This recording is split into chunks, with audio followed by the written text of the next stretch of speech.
Saya Pendeta Rene C. Adrians, asli Ambon. Baik saudara sekalian yang dikasih dalam Tuhan Yesus Kristus, hari ini kita akan belajar firman Tuhan di dalam 1 Samuel 14 ayat yang ke-6.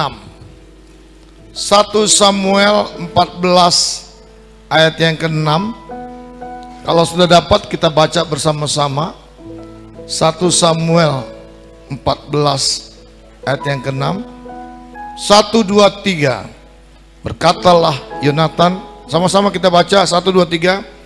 Berkatalah Yonatan kepada bujang pembawa senjatanya itu, mari kita menyeberang ke dekat pasukan pengawal orang-orang yang tidak bersunat itu. Mungkin Tuhan akan bertindak untuk kita, sebab bagi Tuhan tidak ada yang sukar untuk menolong, baik dengan banyak orang maupun sedikit orang. Haleluya. Tema firman pagi hari ini adalah mendaki tantangan baru. Mendaki tantangan baru. Saudara sekalian yang diberkati Tuhan Yesus Kristus, Yonatan adalah anak Saul, Raja Saul, dan Israel saat itu berada dalam tekanan Filistin yang begitu hebat. Dan yang paling menyedihkan, semua senjata kekuatan Israel ditarik, diambil, dicuri oleh seluruh tentara daripada Filistin, sehingga mereka hanya punya dua senjata, yaitu Saul dan Yonatan. Secara segi militer tidak mungkin menang tanpa senjata. Secara segi kekuatan tidak lagi ada peluru yang bisa menyerang balik, sehingga mereka gampang sekali dibinasakan dan dihancurkan. Tapi saudara dengar firman yang tadi disampaikan oleh Yonatan, saudara sekalian. Dikatakan mungkin Tuhan akan bertindak untuk kita, sebab bagi Tuhan tidak sukar untuk menolong. Sekali lagi, sebab bagi Tuhan tidak sukar untuk menolong. Sama-sama kita katakan 1, 2, 3. Sebab bagi Tuhan tidak sukar untuk menolong.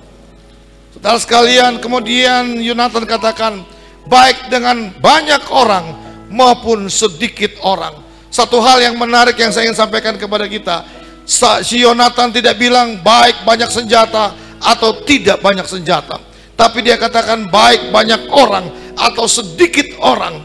Sehingga di sini ukuran Yonatan bukan lagi kekuatan manusia, bukan lagi kekuatan militer, bukan lagi kekuatan senjata, tetapi kekuatan di dalam Tuhan Allah Israel itu.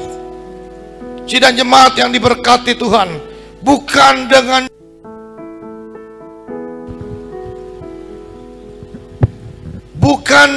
jumlah, bukan dengan skill, bukan dengan pengalaman, bukan dengan relasi, bukan dengan gelar dan pendidikanmu, tapi dengan imanmu, itulah Allah akan bekerja. Seberapa kepercayaan kita kepada Tuhan, seberapa besar iman kita kepada Tuhan, seberapa keyakinan kita kepada Tuhan, itu menentukan kualitas Allah bekerja atas kita.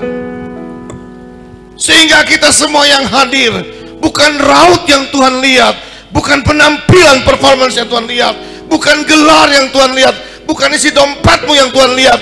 Tuhan melihat adakah iman kujumpai di tempat ini. Itu kuncinya.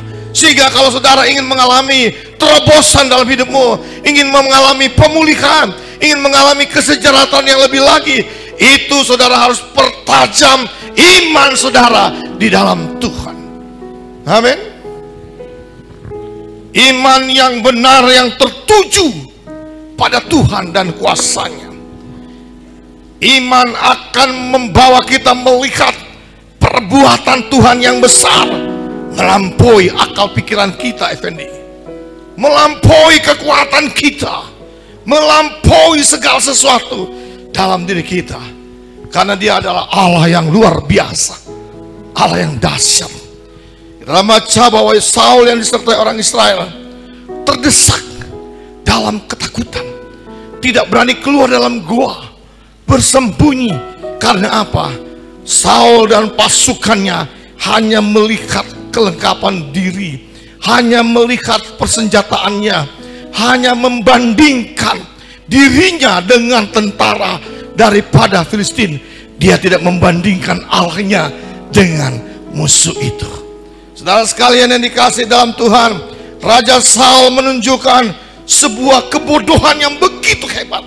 Padahal dia punya otoritas memimpin, tapi dia tidak punya iman untuk memimpin. Ini yang kita perlukan dalam kehidupan kita. Mungkin kita semua di sini adalah kepala keluarga dan status kita resmi kepala keluarga, tetapi untuk memimpin keluarga saudara dibutuhkan iman, supaya anak istri kita sukses dan bahagia, punya masa depan yang hebat. Sidang jemaat yang diberkati Tuhan, Saul mengambil alih tugas keimaman. Dia ambil baju efod.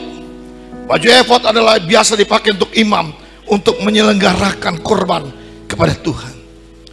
Dia menunggu Samuel kelamaan datang, dan dia ambil tindakan karena desakan yang membuat Saul tidak diberkati Tuhan, mengambil alih tugas keimaman yang bukan tugasnya.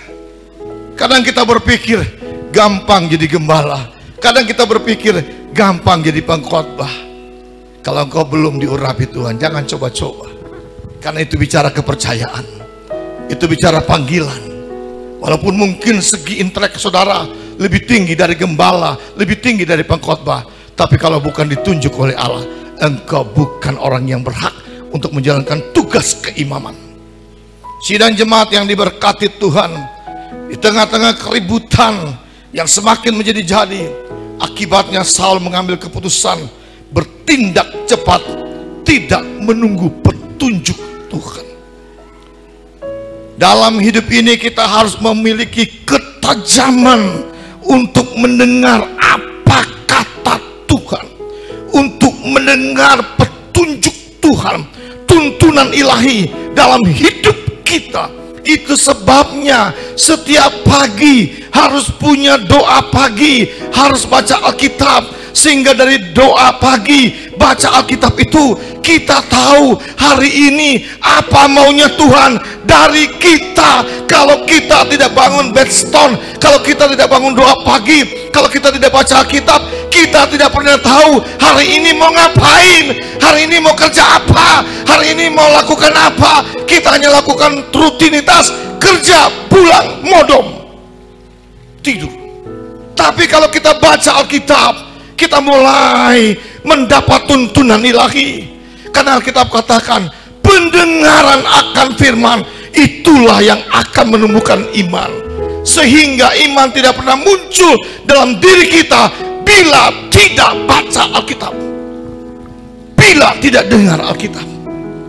Mereka yang tinggal di pastori wajib doa pagi dan baca Alkitab. Kalau dulu mereka 5 pasal, sekarang 10 pasal, 10 ayat harus baca tuh. Nggak boleh kurang-kurang. Ya, jadi semuanya harus setiap pagi. Kalau mereka nggak bangun pagi atau kesiangan, saya tunggu selesai ibadah 2 pagi. Mereka yang terlambat saya suruh baca. Yang biasanya 10 ayat, seluruh pasal yang tadi dibaca, saya dengarin mereka. Kenapa? Telinga ini harus sering diisi oleh firman Tuhan. Mata ini harus baca Alkitab. Karena 2 indera kita ini menentukan apa jadinya kita. Kalau kita pagi-pagi udah buka WA dari teman-teman kita, terus WA yang gak jelas, otak kita tambah rumit. Pagi-pagi nomor 1 Tuhan. Sama-sama katakan, pagi-pagi nomor 1 Tuhan. Ya, doa keluarga, baca Alkitab, baru kita masuki aktivitas. Utamakan Tuhan, Allah akan utamakan kita.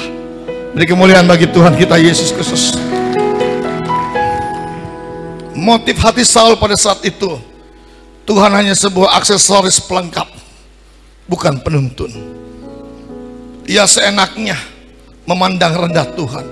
Dia pikir Tuhan bisa diatur. Hari ini dengarkan, bukan saudara atur Tuhan, kita yang harus diatur Tuhan. Ya. Ada satu hal yang lucu dan konyol. Saul dan rakyat yang dipimpinnya panik dan kacau. pada saat itu. Tetapi ketika mereka tiba di pertempuran, kehadiran mereka tidak menyentuh hati Allah. Kenapa? Tubuhnya ada di medan pertempuran, hatinya tidak ada dengan Tuhan.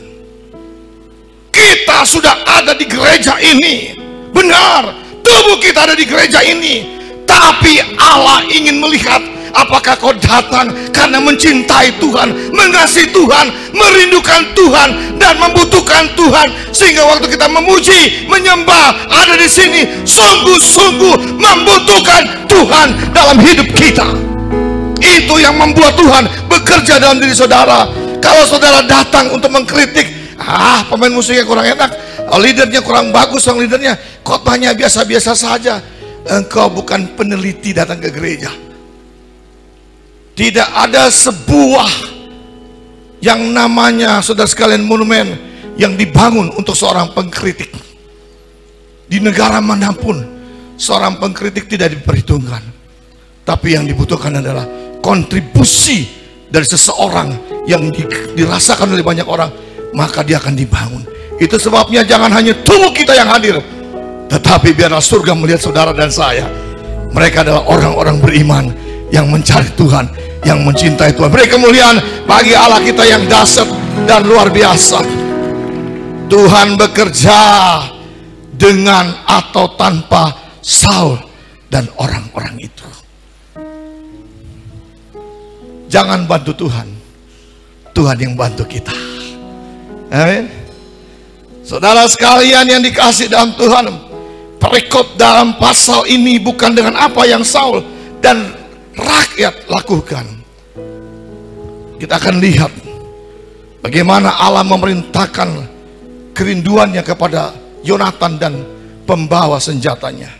Dalam keadaan yang kalah dan tertekan, yang mengecewakan, Yonatan mengambil pilihan untuk mencari Tuhan. Bila saudara dalam keadaan galau, saudara dalam keadaan stres, depresi, mengalami putus asa, ketidakberartian, sepertinya diriku nggak ada yang peduli, sepertinya begitu susah aku memulai ekonomiku, rumah tanggaku kayaknya begini-begini saja, sepertinya tidak ada kemajuan dalam dirimu bulan lepas bulan. Hari ini dengarkanlah, Yonatan memilih untuk mencari Tuhan. Tuhan ingin membawa kita untuk memilih, mengambil keputusan mencari Tuhan dengan sungguh-sungguh. Ibadah minggu bukan sekedar pengisian jam ibadah saudara, tetapi sebuah kerinduan terdalam untuk mencari Tuhan. Lama banget hari Minggu ini aku ingin mencari Tuhan, aku ingin memuji Tuhan, aku ingin bersama dengan umat Tuhan, aku ingin bergelori. Roh yang demikian itu menyebabkan Allah tertarik untuk memilihmu menjadi orang yang diberkati olehnya. Haleluya. Saudara yang diberkati Tuhan Yesus, perubahan hidup tergantung sikap kita dengan Tuhan. Suatu hari ketika kita sakit, lelah, hancur, bangunlah untuk mempercayai Tuhan dalam hidup saudara. Perubahan dimulai dan harapan muncul ketika kita menyadari seperti Yonatan. Dengarkan, saat Yonatan lihat bapaknya Saul, saat Yonatan lihat tentara-tentara Israel terkurung dalam goa, muncul sebuah paradigma hebat. Yonatan bilang gini, Tuhan tidak berdiam dalam goa kesombongan. Tuhan tidak berdiam dalam goa ketidaktaatan. Dan yang paling ngeri, Tuhan tidak berdiam dalam goa kepengecutan. Tuhan tidak jadikan kita orang Kristen yang pengecut, takut, pesimis, rendah diri, dan yang paling parah, percaya takdir. Namanya saya sudah dari keluarga miskin, Dari dulu bapakku miskin, ibuku miskin. Ya turun-temurunlah kami keluarga miskin.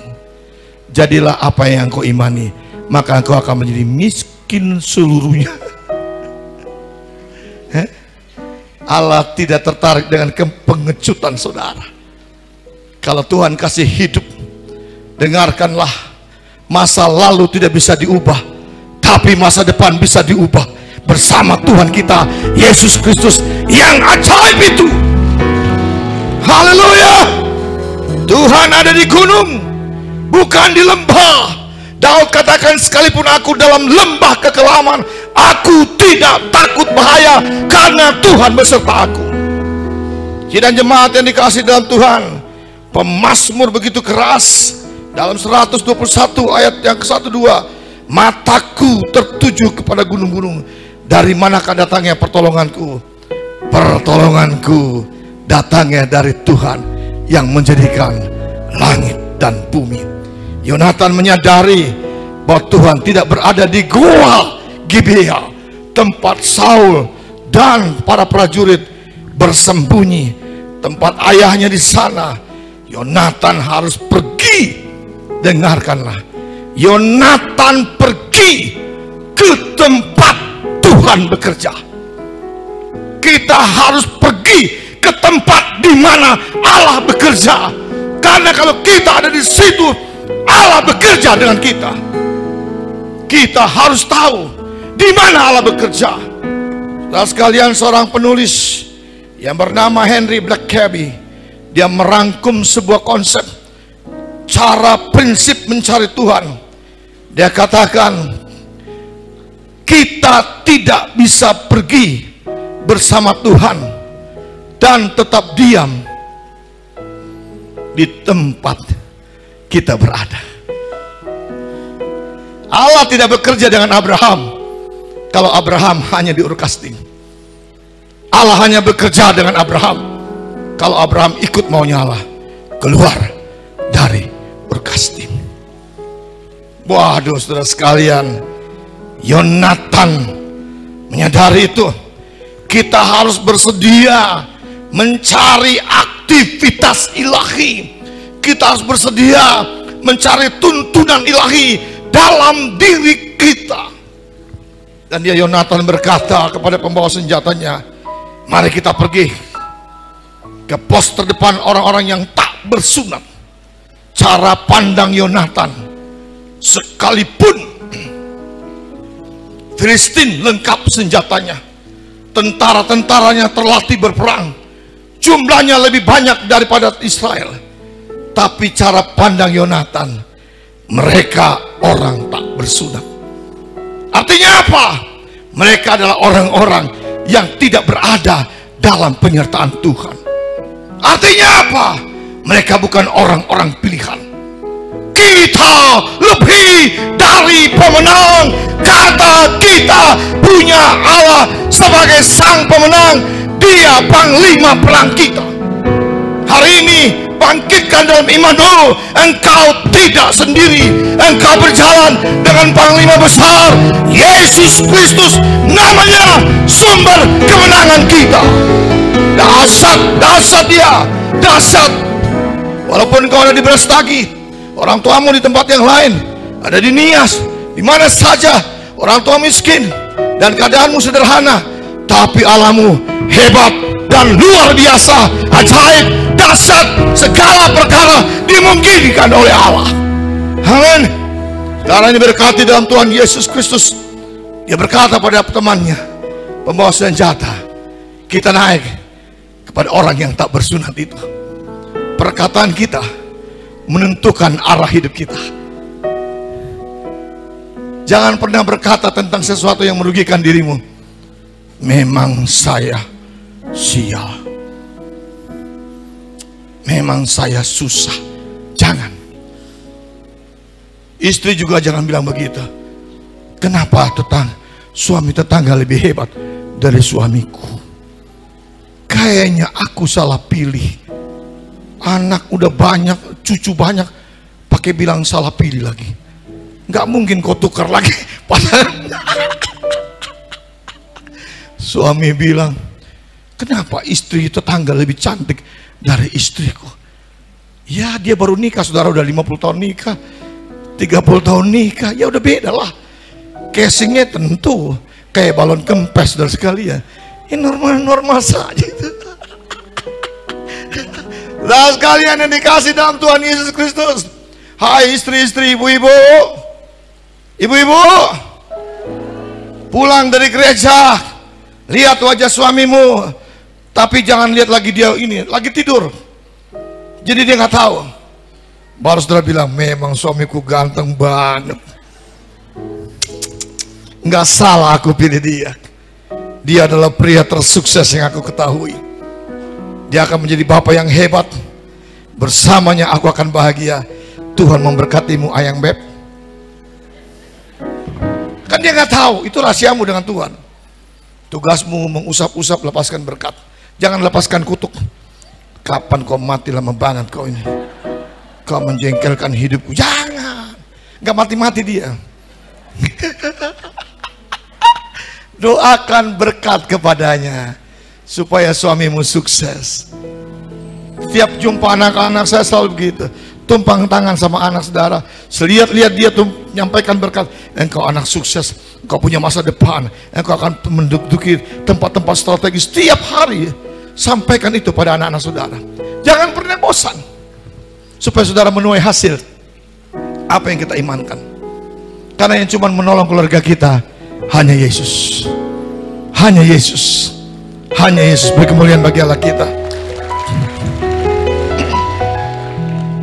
Poin utama dalam Alkitab ini, 1 Samuel ayat pasal 14 ayat 6 itu, poin utama di sini bukan untuk mengusulkan strategi militer untuk berperang melawan musuh yang unggul, namun tindakan yang mengungkapkan prinsip Yonatan, pergi bersama Tuhan. Amin. Pergi bersama Tuhan. Tak mungkin Yonatan menang, tapi karena bersama Tuhan ia melangkah. Sepanjang wahyu Alkitab kita menemukan Tuhan memanggil pengikutnya untuk pergi. Pergi Abraham ke negeri yang baru. Musa, pergi kau ke Mesir, keluarkan bangsa Israel. Elia, pergi kau ke sungai Kerit dan pergi kau ke Janda Sarpat. Di sana Allah bekerja memberkati hidupmu. Dan sekalian yang dikasih dalam Tuhan, pesan Alkitab, pergi jadikan semua bangsa muridku, aku menyertaimu. Peter Wagner katakan, penginjilan yang efektif adalah pendirian gereja, just planting. Saya sebagai gembala yang dipercayakan Tuhan, yang diutus tahun 96 dari Jakarta, yang saya tanamkan dalam diri saya adalah just planting. Setiap umat yang potensi saya lepas untuk mendirikan gereja baru. Karena satu prinsip yang saya tanamkan dalam hidup saya, bukan saya satu-satunya yang bisa jadi gembala, tapi yang lain bisa jadi gembala. Jadi saudara sekalian yang dikasih dalam Tuhan, Allah ingin membangun mindset yang benar. Tugas kita sebagai orang percaya membawa umat melakukan pekerjaan besar, tetapi menjadikan dia orang besar. Amin. Sekali lagi, tugas kita membawa umat melakukan pekerjaan besar, tetapi juga menjadikan mereka orang besar. Sehingga kita nggak takut kursi kita, ada orang lebih hebat dari kita. Karena Yohanes Pembaptis katakan, dia harus makin besar dan kita harus makin kecil. Amin. Saudara sekalian yang dikasih dalam Tuhan Yesus Kristus, rahasia untuk meraih, mendaki sesuatu yang baru, pilih teman yang baik. Bilang kiri kanan, pilih teman yang baik. Nah itu dia. Jangan orang susah berkawan dengan orang susah, akhirnya jadi susah kuadrat. Ya. Kalau saudara sebagai wanita dari kampung susah, jangan cari pasanganmu susah. Saudara akan menjadi keluarga susah. pikirkan perubahan dalam hidupmu. Pilih teman yang baik. Amsal 17 ayat 17. Seorang sahabat menaruh kasih setiap waktu, menjadi seorang saudara dalam kesukaran. Kalau dalam terjemahan lain, dan seorang saudara lahir untuk masa kesengsaraan. Dalam terjemahan bahasa Indonesia masa kini, seorang sahabat selalu setia kepada kawan. Dan terjemahan lain katakan, teman sejati mengasihi dalam segala keadaan. Wow, itu keren. Saudara sekalian yang dikasihi dalam Tuhan Yesus, dalam firman Allah yang hidup terjemahan Alkitab ini, dan orang yang memberi pertolongan pada waktu yang diperlukan selalu ada, jadi penopang, penolong, pendorong, memajukan kita. Pilih teman seperti itu. Amsal 17 ayat 17. Sidang jemaat yang diberkati dalam Tuhan, dalam Amsal 12 ayat 26, terjemahan firman Tuhan dalam terjemahan Alkitab yang hidup, orang baik membawa orang ke jalan yang benar, tapi orang jahat membawa orang ke jalan yang sesat. Orang baik akan mengingatkan kita, jangan lupa gereja, ayo kita ke gereja. Orang jahat akan berkata, nggak enak di gereja itu, kita cari gereja yang lain. Itu teman-teman sesat. Saudara sekalian yang dikasihi dalam Tuhan Yesus Kristus, pertemanan yang buruk merusak akhlak dan moral yang baik. Pergaulan yang buruk, janganlah kamu sesat. Pergaulan yang buruk merusak kebiasaan yang baik, merusak moral yang baik, merusak akal yang baik. Dengan siapa kita bergaul, itu jadinya kita. Saya menemukan sebuah artikel di situ.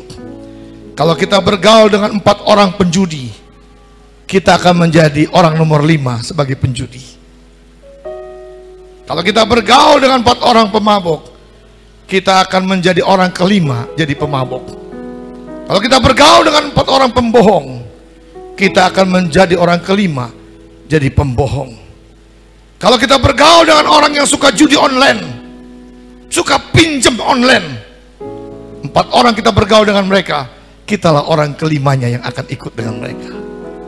Bilang kiri kanan, jangan bergaul dengan penjudi. Jangan bergaul, engkau akan melarat. Akan melarat. Karena di Batam seminggu yang lalu, berapa hari yang lalu, seorang anak muda yang masih muda bawa mobil, dia loncat di jembatan Barelang itu, Hendy. Dan kenapa? Karena dia ikut judi online dan pinjam online, sehingga jatuh tempo, dia tidak lagi ada dana. Mobilnya ditinggal, mungkin belum selesai, dia bunuh diri, mati dalam usia muda. Kenapa? Bukan cari Tuhan, cari judi online. Bukan cari Tuhan, cari pinjaman online. Nggak perlu. Ya, kalau orang senang dengan Facebook, kita harus senang dengan face God. Amin. Kita harus senang dengan wajah Tuhan, muka Allah. Maka wajahmu tidak perlu lagi pakai masker, tidak perlu lagi supaya kelihatan glowing itu. Cukup engkau menghadap Tuhan dan berdoa pada Tuhan, wajahmu akan berseri-seri karena kemuliaan Allah akan terimpartasi dalam hidupmu. Amin. Jangan jadi orang yang mukanya muka miskin. Coba lihat kiri kanan, ada muka miskin sini.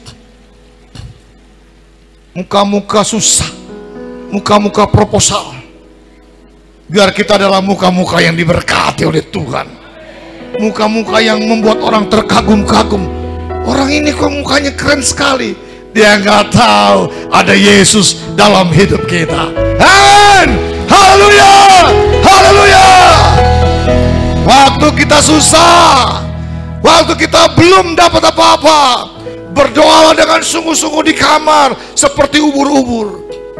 Silakan kau mengekspresikan, ya Tuhan, susah banget hidup, silakan. Sampaikan gayamu, ekspresi kepada Tuhan. Tapi ketika keluar dari kamar, tunjukkan engkau orang yang diberkati.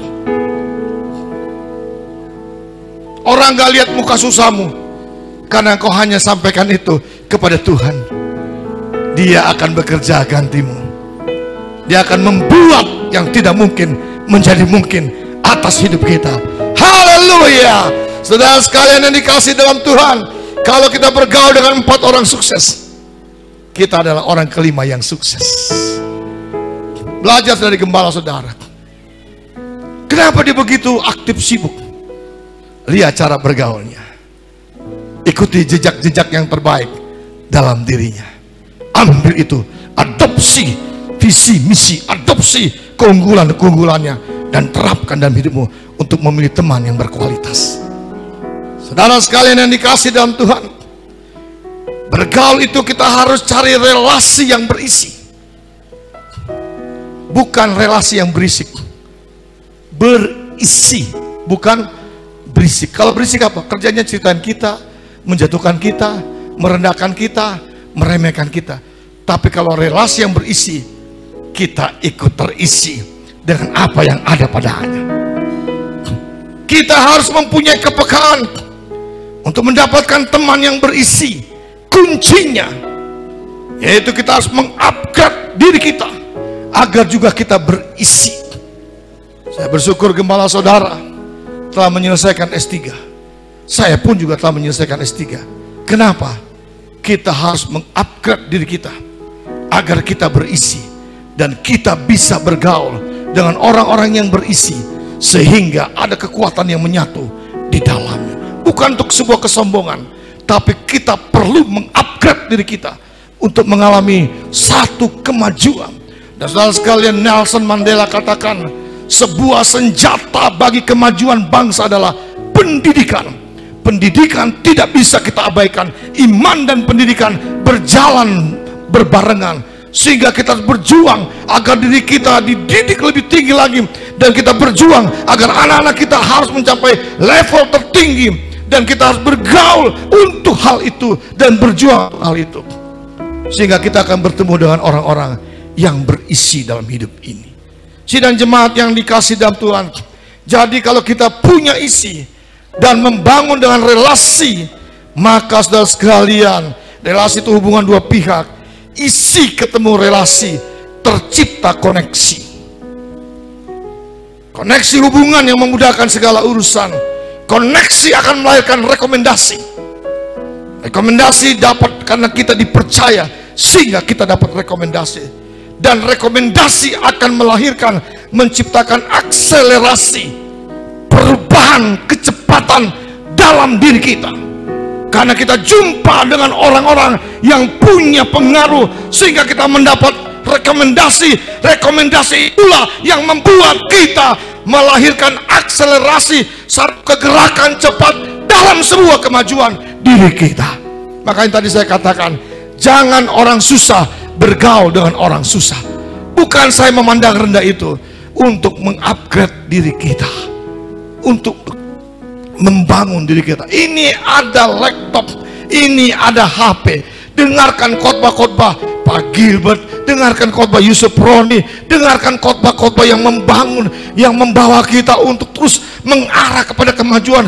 Ikuti materi-materi yang berbobot. Kalau saudara tidak punya pendidikan, minimal engkau belajar dari YouTube, dari orang-orang hebat itu, mengupgrade dirimu, sehingga ada perbedaan. Bulan Agustus, bulan September, ada peningkatan, ada pengupgradean yang luar biasa dari diri kita, sehingga gereja kita menjadi gereja yang sehat dan kuat. Amin. Beri kemuliaan bagi Allah kita.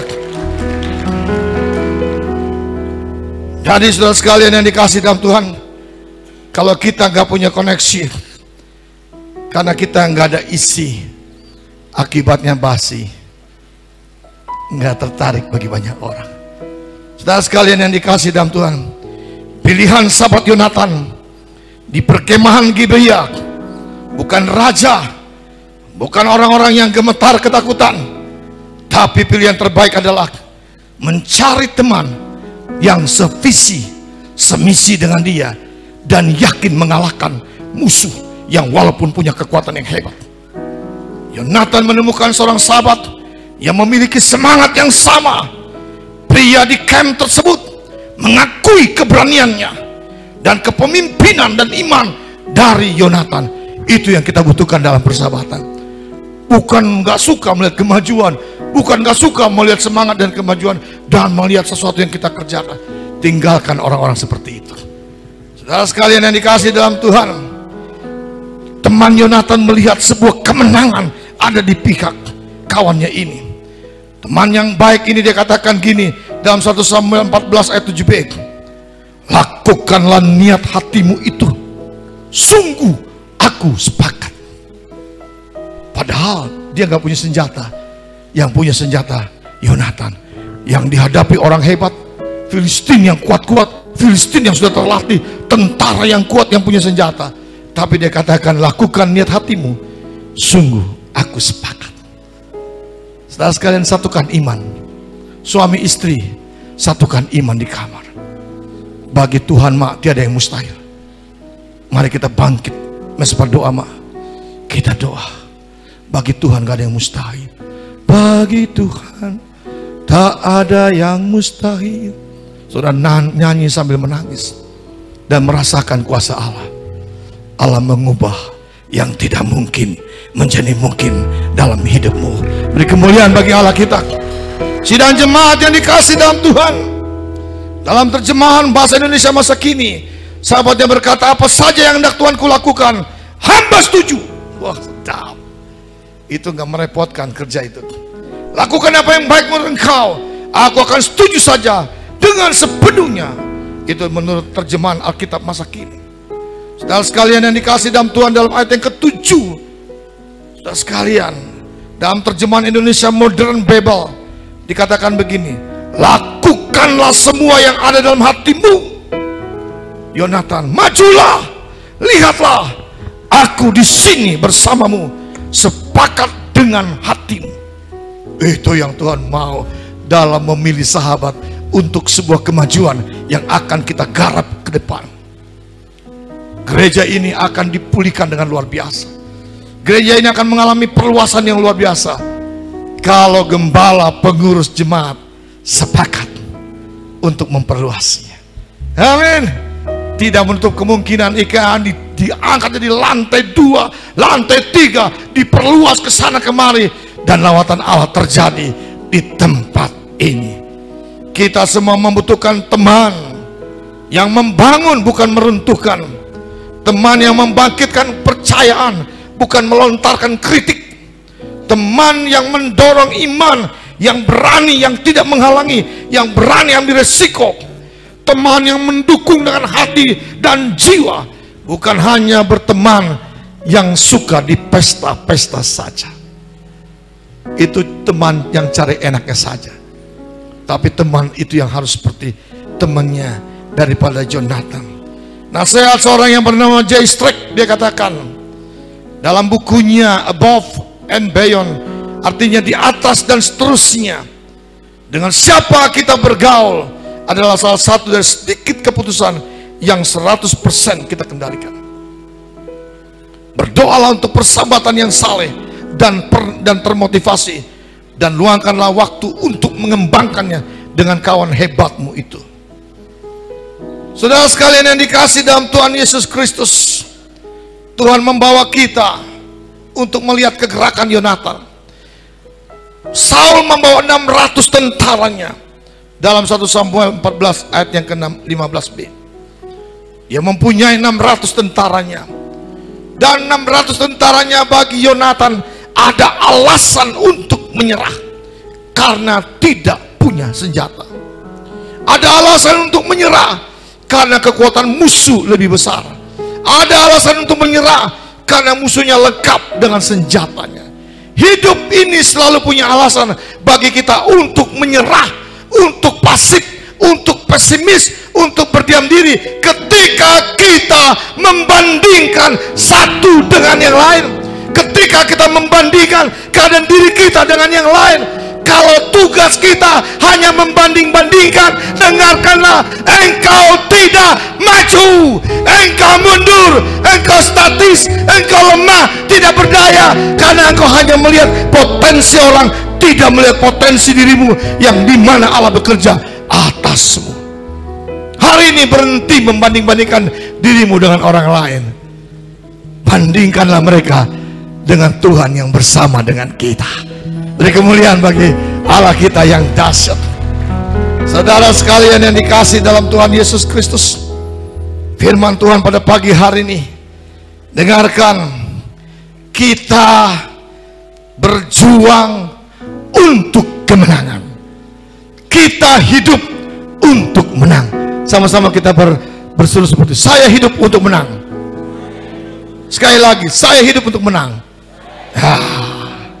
Yonatan tidak hanya ingin melarikan diri dari gua Gibeah, tapi ia ingin menginginkan kemenangan atas musuh. Ini adalah dideklarasikan, diucapkannya. Siapa tahu Tuhan menolong kita, karena bagi Tuhan tidak ada yang mustahil. Yonatan menginginkan kehidupan yang unggul dan sukses. Reinhard Bonnke katakan begini, jangan melihat dompetmu dalam hidup ini, lihat dompet Yesus. Amin. Lihat dompet Yesus. Satu kali Petrus dan Yesus ke bait suci. Mereka bertanya, apakah kau bayar bea di bait suci? Tiba-tiba Yesus memberi perintah pada Petrus, Petrus, silakan kau menangkap ikan. Ikan pertama yang kau tangkap, buka mulutnya dan kau ambil 4 dirham. Di sana aku bayar bea. Saya ingin tanya sama saudara, di mana ada orang kaya yang nyimpen uang di mulut ikan di laut? Hanya Yesus. Itu baru 1 ekor yang Yesus suruh. Bayangkan kalau dia suruh Petrus buka mulut ikan semuanya, itu semuanya banyak uang. Tergantung perintah Tuhan. Di mulut ikan saja ada uang. Tapi ibu-ibu jangan sampai ke pasar buka mulut ikan cari uang di situ. Itu nggak ada perintah dari gembala di sini. Nanti bikin viral. Jemaat GBI di tempat ini ke pasar buka mulut ikan semua. Siapa tahu ada uang di mulut ikan. Tuhan di mulut ikan saja Tuhan buat jadi donatur bagi Petrus. Apalagi yang lain. Bagi Tuhan punya banyak cara untuk memberkati kita. Beri kemuliaan bagi Allah yang dahsyat. Haleluya, haleluya. Yonatan tidak pasrah saja, tidak saudara berdiam diri, tapi Yonatan mendaki, melakukan hal yang tak terpikirkan untuk mencapai yang mustahil. Saudara sekalian yang dikasih dalam Tuhan, pendakian Yonatan memberikan gambaran yang kuat tentang kemenangan yang tersedia bagi mereka yang bersedia pindah ke tingkat iman yang lebih tinggi lagi bersama Tuhan. Paksakan imanmu. Daud berkata begini, hai jiwaku, elu-elukanlah Tuhan Allahmu. Sebelum ayam berkokok, aku harus mengelu-elukan Tuhan Allahku. Aku harus membangunkan fajar. Dan Daud perintahkan, hai gabus dan kecapi, elu-elukanlah Tuhan Allahmu. Daud memaksa diri untuk menyembah Tuhan. Untuk menjadikan kita umat yang setia, kita harus berani memaksa diri untuk doa pagi, untuk menyembah Tuhan, untuk mengutamakan Tuhan. Semua kegiatan gereja ini kita ikuti, sehingga surga tertarik untuk memberkati hidup kita. Kalau selama ini iman kita biasa-biasa saja, mari kita naik lagi.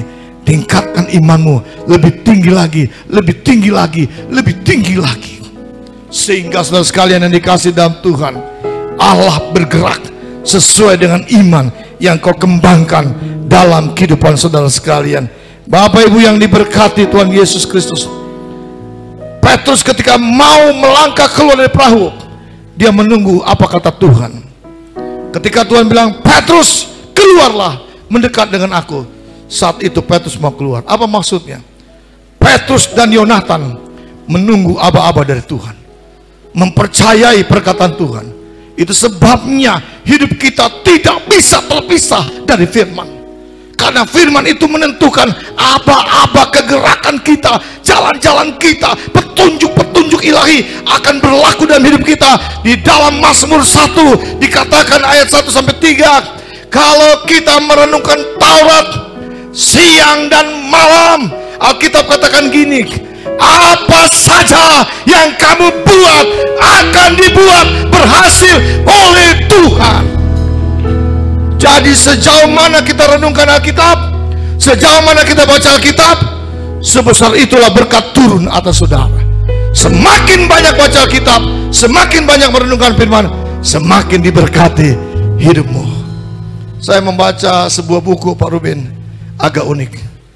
Kalau kita mau jemaat yang banyak, ditentukan sebanyak berapa banyak kita baca Alkitab.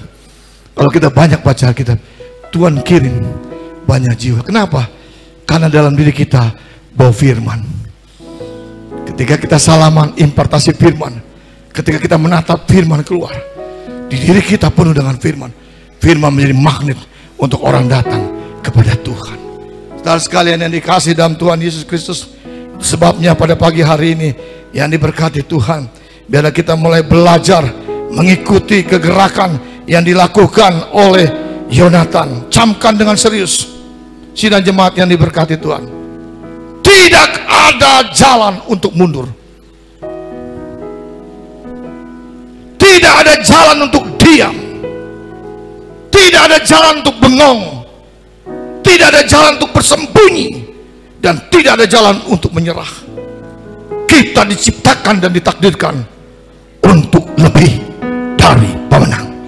Menangkan pergumulanmu, menangkan masalahmu, menangkan tendermu, menangkan organisasimu, menangkan sehingga gerejamu menjadi gereja yang kuat, gereja yang sehat, gereja yang diberkati, rumah tangga yang sehat, rumah tangga yang kuat, anak-anak yang sukses, dan hidupmu diberkati berlimpah-limpah oleh Tuhan Allah kita, sang penakluk musuh-musuhnya. Haleluya, haleluya. Pikirkanlah perkara yang di atas, di mana Kristus ada, maka dia akan memikirkan hidupmu. Banyak memandang ke atas. Katakan, aku nggak bisa tanpamu. I'm nothing without you, Lord. Aku nggak ada apa-apanya tanpa Tuhan. Kita semua yang datang di sini butuh Yesus Kristus. Saya nak kita bangkit berdiri. Kita diciptakan untuk mendaki lebih tinggi, berlari lebih cepat, terbang lebih jauh dengan kuasa Tuhan, dan mengikuti rencana Tuhan yang besar dalam hidup kita. Saudara sekalian yang dikasihi dalam Tuhan Yesus Kristus, pada pagi hari yang berbahagia ini, biarlah kita menyadari Tuhan tidak memberi kita apa yang kita tangani, tapi dia membantu kita menangani apa yang dia berikan. Tuhan selalu bersama kita. Jangan menyerah. Kita tidak perlu takut akan masa depan. Ada Tuhan bersama kita. Jika Tuhan membawa kita kepada satu situasi, dengarkanlah, dia akan memampukan kita melewatinya. Bahkan ketika kita tidak dapat melihat rencananya, kita tahu Tuhan melihat masa depan kita. Dia tahu cara yang terbaik untuk kita memasuki masa depan. Tenanglah, Tuhan yang mengatur hidup kita. Haleluya, haleluya.